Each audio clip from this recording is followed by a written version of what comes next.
Today, our communication is invisible, but 130 years ago, the internet of the day was a giant, tangled mess you could actually trip over. In cities like New York or Stockholm, these weren't just poles. They were telephone towers, holding up to 5,000 individual wires each. The problem? These wires had zero insulation. They were bare metal.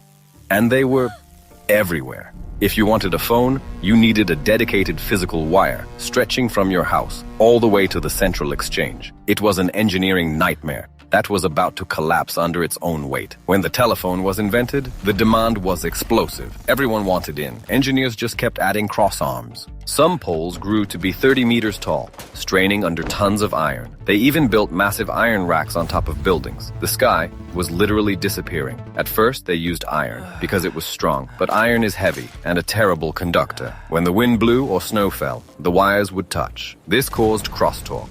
You could suddenly hear 5 other people's conversations. It wasn't just ugly, it was dangerous. The iron wires were so heavy they would sag, threatening pedestrians and spooking horses. These poles were structural nightmares, holding tons of metal in a delicate, dangerous balance. In 1888, the Great Blizzard hit the East Coast, and the copper clouds couldn't handle the weight. The storm snapped the poles like toothpicks. The entire communication system of major cities was literally on the ground.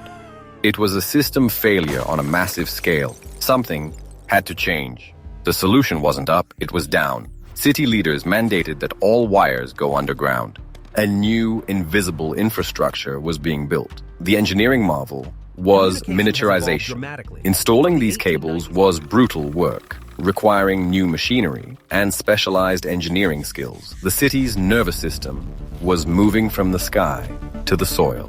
The underground cables didn't just look better, they sounded better. No more listening to your neighbor's dinner plans through the crosstalk. Public pressure grew. People were tired of living in a copper cage. They wanted their sunlight back. In 1889, New York's Mayor Grant took matters into his own hands. He ordered the Great Wire Cutting to begin. One by one, the iron monsters were torn down.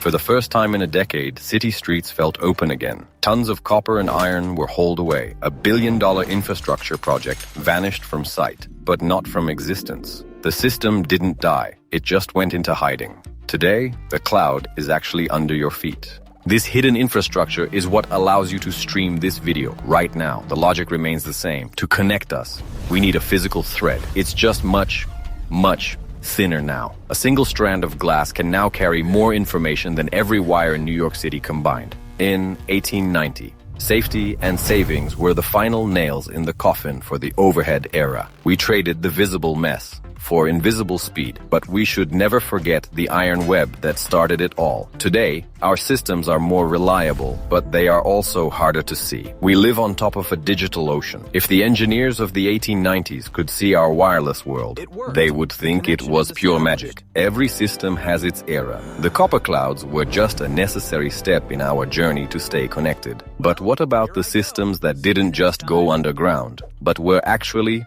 forgotten? Next time, we go deeper. I'm the Stickman Investigator. Thanks for watching. And don't forget to look up while you still can.